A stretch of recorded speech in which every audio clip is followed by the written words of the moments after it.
Hey everyone, it's Adam here. This is an F750GS, and I was doing the oil change and I looked up and saw our coolant is low. So there's your min and max, and the coolant's right there. It is on a level plane, so it shouldn't be, it's not leaning forward or anything. And so I started doing this and I thought, well, maybe someone wants to know how to do it. So I figured I'd make a video. So the part number is kind of scratched off here. Here's your coolant. I think it's there you go right there. You can get it on Amazon or from your local BMW dealer. This is obviously a pre-mixed. This is a full strength coolant. So make sure that you look at your boiling or freezing point for your area and mix appropriately. So this will last a long time if you're just topping off every 3,000 to 6,000 miles.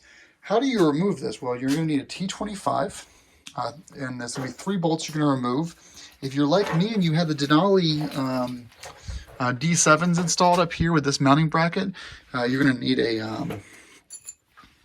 3mm Allen. So let's look at this from this angle. So this is the right side of the bike or passenger side. There is your coolant reservoir right there. And obviously radiator cap, don't touch that, no need.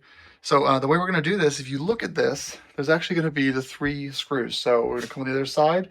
You're going to notice, I'm going to show you on this side first actually. So see on the left hand side, you've got these 2 T25s that are holding the radiator shroud on. That's what you're touching on this side. So you're removing those T25s on this side here, one on the bottom and one up here on the top. And then you're going to have one more screw, which is going to be right here, which is currently holding this Denali D7 in place. And then once you do that, you're going to pull the fairing back here, pull the fairing back here, and then you're going to notice that it's going to still be in place. So kind of slip your fingers in right there and just kind of wiggle it out, you know, wiggle, wiggle, wiggle, and you'll notice that these 2 pins here will finally break loose. They're trim pieces, so when you remove yours, these may have popped off. So just obviously push them back in. After a few dozen times of doing this, it's not a bad idea to replace these. They'll start getting kind of weak.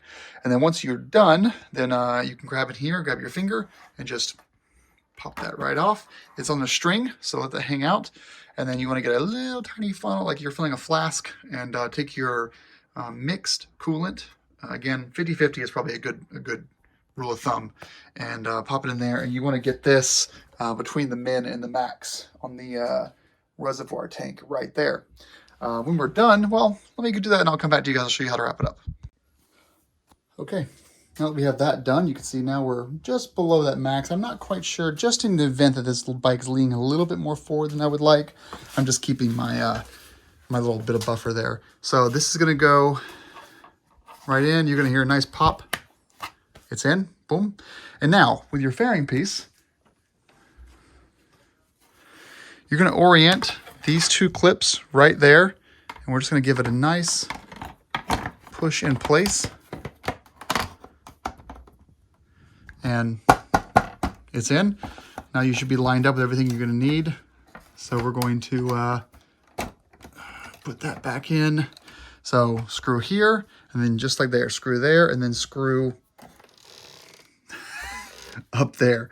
And you're done. And your coolant reservoir is back to where it should be.